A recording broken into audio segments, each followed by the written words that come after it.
નમસ્કાર વાલા વિદ્યાર્થી મિત્રો, કેમ છો? મજામાં ને? હું છું દિવ્યેશ ઘાડિયા અને સ્વાગત કરું છું આપ સર્વનું આપની પોતાની યુટ્યુબ ચેનલ ઓશન કોચિંગ ક્લાસીસમાં.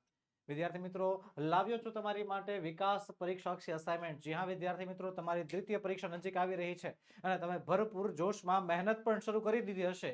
એ મહેનતમાં સાથ આપવા માટે, તમારી મદદ કરવા માટે વિદ્યાર્થી મિત્રો, વિકાસ પરીક્ષાક્ષી અસાઇનમેન્ટ તમારા માટે તૈયાર છે. જેની અંદર આજે આપણે ભણીશું આપણો પ્રિય વિષય અંગ્રેજી, જેમાં પહેલા સેક્શનમાં પ્રશ્ન ક્રમાંક 4 કમ્પ્લીટ ધ ડાયલોગ જે આજે આપણે ભણવાનો છે. અગાઉ વિદ્યાર્થી મિત્રો આપણે ક્વેશ્ચન નંબર 1, 2 અને 3 ભણી ચૂક્યા છીએ. જો તમે તેના વિડીયોઝ નથી જોયા તો તેની લિંક નીચે વિડીયોના ડિસ્ક્રિપ્શન બોક્સમાં આપી છે, તેને જરૂરથી જોઈ આવજો. તો ચાલો શરૂ કરીએ. Question number 4 complete the dialog complete કરવાના છે. પણ એની પહેલા એક ખાસ વાત, તમને અસાઇનમેન્ટ વિકાસ પરીક્ષાક્ષી અસાઇનમેન્ટ તમને હવે ઘરે બેઠા મળી શકે એમ છે. કઈ રીતે? તો વિદ્યાર્થી મિત્રો, ઘરે બેઠા ઓનલાઈન ઓર્ડર કરવાની લિંક નીચે વિડીયોમાં આપેલી છે, અથવા આપણો મોબાઈલ નંબર 7046222254 પર કોન્ટેક્ટ કરીને પણ તમે ઘરે બેઠા અસાઇનમેન્ટ મંગાવી શકો છો. અને હજી એક ખુશ ખબર છે તમારી માટે. હવે તમારા માટે અંગ્રેજીનું ટેન્શન બિલકુલ ખતમ કરવાનું છે. બિલકુલ ખતમ, તળિયેથી જ કાઢી નાખવાનું થાય છે. કારણ કે આપણી બંને ચેનલ ઓશન કોચિંગ ક્લાસીસ અને ઇંગ્લિશ વિથ કેતન ચોટલિયા બંને ચેનલ ઉપર વિદ્યાર્થી મિત્રો તમારા માટે અંગ્રેજીનું બધું જ કન્ટેન્ટ તૈયાર છે.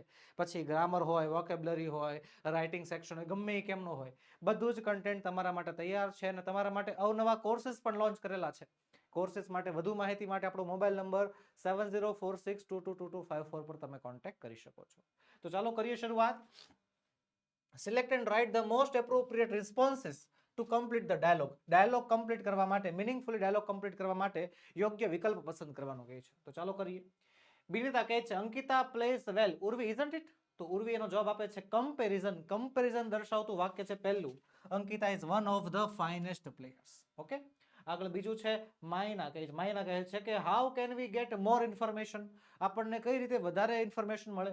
તો મેઘ જે છે એને ડબલ કમ્પેરિઝન સાથે જવાબ આપે છે, જેનો જવાબ આવશે see. The faster we read the more information we will get. ત્યારબાદ ત્રીજું રેવા કહે છે કે why did you not prepare apple juice.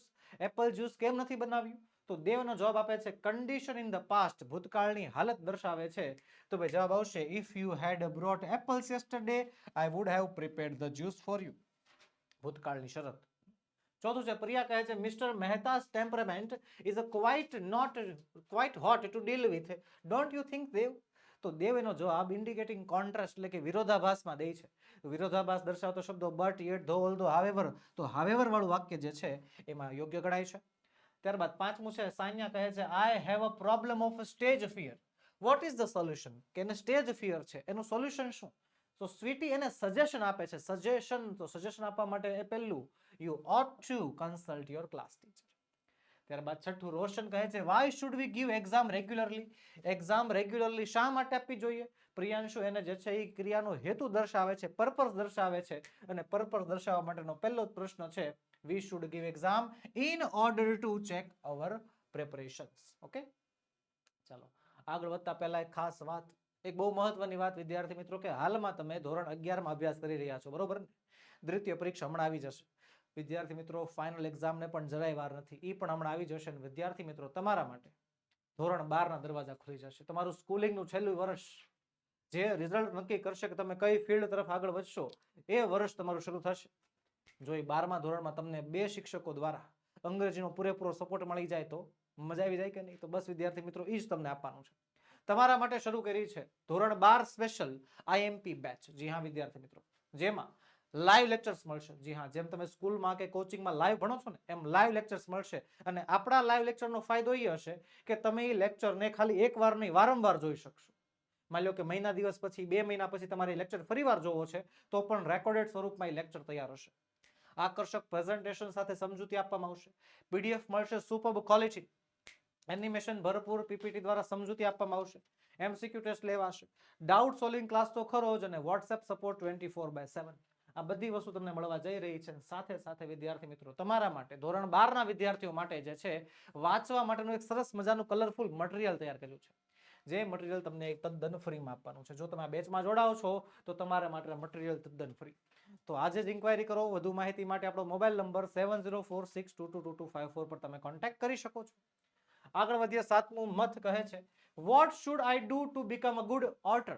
એક મારે સારું વક્તા બનવું હોય તો મારે શું કરવું જોઈએ? અને માહિલ જે છે એને સલાહ આપે છે. સલાહ આપવા માટેનો ભાવાર્થ છે should. You should read more to become a good orator. આગળ 8મું ગોવિંદ કહે છે what do you prefer to do during the vacation? Vacation દરમિયાન તમે શું પ્રિફર કરો છો? તો ગણેશ એને અલ્ટરનેટિવ એટલે કે વિકલ્પો દર્શાવતો કહે છે. વિકલ્પો દર્શાવતા શબ્દો or, either or, neither nor, rather than, or else અને અધરવાઇઝ, એમાંથી કયો શબ્દ આપણને દેખાય છે? તો દેખાય છે આપણને આઈધર ઓર. બરોબર છે, પહેલામાં જવાબ આવશે આઈધર ઓર વાળું વાક્ય. રેડી છે? ચાલો 9મું મનીષ કહે છે what did you do during your college days talent evening? કે તમે તમારા કોલેજ ડેઝના ટેલેન્ટ ઇવનિંગમાં શું કરેલું હતું? તો મિસ્ટર શાલુ જે છે એને હેબિટ્યુઅલ પાસ્ટ. હેબિટ્યુઅલ પાસ્ટ એટલે થાય યુઝડ ટુ વાળું વાક્ય છે ક્યાંય? યસ એક્ઝેક્ટલી, સી માં આપણને આપ્યું છે યુઝડ ટુ વાળું વાક્ય છે. ચલો 10મું મનોજ શું કહે છે Arun did not get success in his business. અરુણને એના બિઝનેસમાં સફળતા નથી મળી. તો ધીરેન શું કહે છે? શોઈંગ રીઝન, કારણ દર્શાવે છે. કારણ, તો કારણ દર્શાવવા શબ્દો એઝ, બીકોઝ જેવા શબ્દો હોવા જોઈએ. અહીંયા રહ્યું જો એઝ નામનો શબ્દ દેખાય છે. પછી 11મું કનુ કહે છે how is your father now?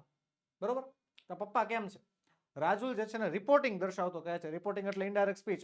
The doctor says that he is okay નાવ. ચાલો આગળ મધર કહે છે કે how will you finish the homework or see the movie? કે લેશન કરીશ કે મૂવી જોવાનો છો? તો સોના જે છે ને રિપોર્ટિંગ એટલે કે નિરૂપણ કરતું એટલે કે ઇનડાયરેક્ટ સ્પીચમાં જવાબ આપે છે. શું આવશે જવાબમાં? જવાબ આવશે I would rather finish homework than see a movie. Okay, ચાલો આગળ. ટીચર કહે છે why do people move to urban areas? કે શા માટે લોકો જે છે શહેરી વિસ્તારમાં સ્થળાંતર કરે છે? તો સ્ટુડન્ટ એને પર્પસ જણાવે છે. પર્પસ દર્શાવતો શબ્દ so that, in order two વગેરે જેવા શબ્દો જે છે પર્પસ દર્શાવતા હોય છે. ચાલો 14મું કહે છે પણ એની પહેલા એક ખાસ વાત, બહુ મહત્વની વાત. વિદ્યાર્થી મિત્રો તમારા માટે વેકેશન પ્લાન પણ તૈયાર છે. જી હા, વેકેશનની અંદર તમારે સમય પસાર કરવાને બદલે, બરોબર, સમય વેડફવાને બદલે તમારા માટે સ્પોકન ઇંગ્લિશનો કાર્યક્રમ તૈયાર છે. અને ખરેખર અંગ્રેજી બોલતા કરવા છે. ગુજરાતનો દરેક વિદ્યાર્થી અંગ્રેજી બોલતો થાય એવા ઉદ્દેશ્ય સાથે વિદ્યાર્થી મિત્રો તમારા માટે સ્પોકન ઇંગ્લિશની બેચ પણ તૈયાર છે. જેમાં તમારા લેવલના પ્રમાણે બિગિનર, પ્રીમિયમ, એડવાન્સ લેવલના કોર્सेस અવેલેબલ છે. વધુ માહિતી માટે આપણો મોબાઈલ નંબર તમને આપ્યો છે, એમાં તમે કોન્ટેક્ટ કરી શકો છો. અને હવે એક નાનકડું એવું કામ કરવાનું છે, આપણા વોટ્સએપ ગ્રુપમાં જોડાઈ જાઓ. જી હા, તમારા ધોરણ પ્રમાણે વિદ્યાર્થી મિત્રો અલગ અલગ વોટ્સએપ ગ્રુપ બનાવ્યા છે, જેમાં અમે રોજબરોજની માહિતી અપડેટ કરતા હોઈએ છીએ. તો એકવાર વોટ્સએપ ગ્રુપમાં જોડાઈ જાઓ જેથી તમને રોજબરોજની માહિતી મળતી રહે. તો બસ વિદ્યાર્થી મિત્રો આજના વિડીયોમાં એટલું જ. આજે આપણે સોલ્વ કર્યું ક્વેશ્ચન નંબર 4. મળીશું આવતા વિડીયોમાં જેમાં આપણે ક્વેશ્ચન નંબર 5નું સંપૂર્ણ સોલ્યુશન લઈને હાજર થશે. વિદ્યાર્થી મિત્રો વિડીયો ગમ્યો હોય તો લાઈક કરો, તમારા મિત્રોમાં શેર કરો, ચેનલમાં નવા હો તો સબસ્ક્રાઇબ કરો.